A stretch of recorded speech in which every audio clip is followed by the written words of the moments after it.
Let's see. Huh? Oh, there's a bug on it!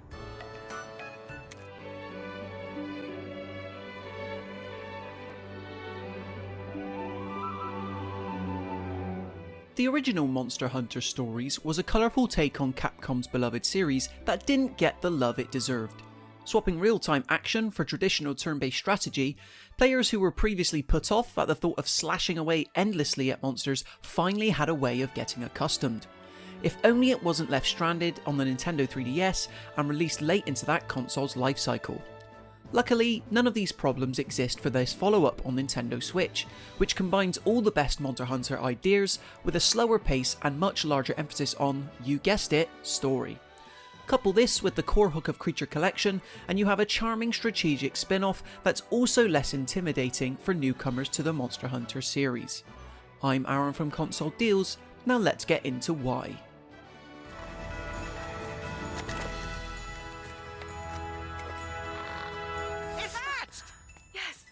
The first thing to mention is that Monster Hunter Stories 2 Wings of Ruin rather kindly requires no knowledge of the previous game's events. Players familiar with the 3DS original will no doubt enjoy the odd Easter egg or character reference, sure, but overall this is a fresh start for newcomers wanting to collect and do battle with a range of menacing beasts. This you do as a budding young tribesperson, aiming to be the best rider out there. Teaming up with your cat pal Naviru and mysterious girl Enna to learn the secret behind an evil force known as the Black Blight. For as generously animated and vibrant as Monster Hunter Stories 2's cutscenes are, the story here sadly never reaches beyond this basic premise until the final few hours, and is more so just an excuse to have you travel through 5 different regions.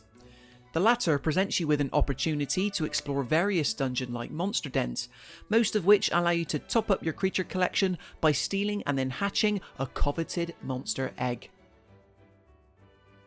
Small tweaks to the JRPG formula like this help separate Monster Hunter Stories 2's gameplay loop from the likes of, say, Pokemon, while still having it be familiar to fans of turn-based JRPGs. This is ultimately still a game about collecting monsters and training them up to be stronger after all, only with a heap of Monster Hunter style thrown in. The monsters themselves are unsurprisingly the stars of the show here, with classic creatures like Puke Puke, Kezu, and of course the Rathalos all out in full force. The latter is only available for you to access at certain points though, due to their role in the story, but over 200 others are littered throughout the lands and are yours for the taking should you feel brave enough.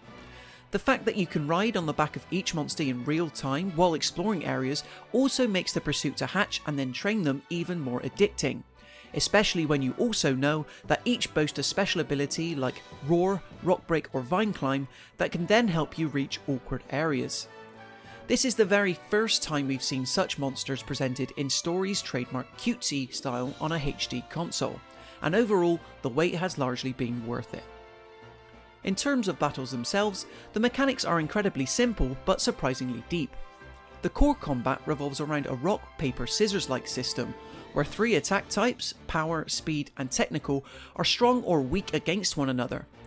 Couple this with the need to constantly switch out your rider's weapon type depending on the monster limb you plan on targeting, and there's a good degree of strategy sprinkled in, far beyond what the game's anime aesthetic would initially lead you to believe.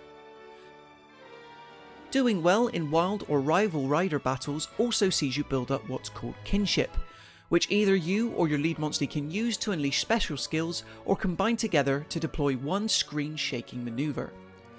This is one aspect that Capcom has fully taken by the reins, designing large-scale battle animations that look unique depending on your equipped monster, and they're always a visual treat for the eyes. It's especially so when you have an AR partner by your side, and they also are able to achieve maximum kinship. Sure, you can ramp up the speed of battles and miss out on such amazing sights, but why would you?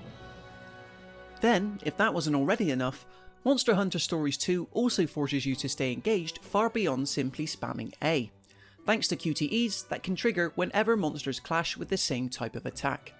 Simply put, a surprising amount of thought has gone into the way battles play out, and while very rarely will you find yourself truly challenged to the point of actually fainting, such dynamism is appreciated when you do want to grind out higher levels for your current group of monsties. Less exciting is Monster Hunter Stories 2's frame rate, which can sometimes take away from the beautiful environments you explore by dipping well below 30 FPS. This issue is most evident whenever you're in large open areas populated by a lot of independent monsters, though there is some precedent for this also happening in simple hub towns too. It's a bit of a shame considering that Stories 2 opts for a less realistic art style than Monster Hunter Rise did back in March. That game played extremely smoothly on the Nintendo Switch running in Capcom's RE engine, yet here the ride is just a tad rockier in terms of stability, despite far less graphical intensity.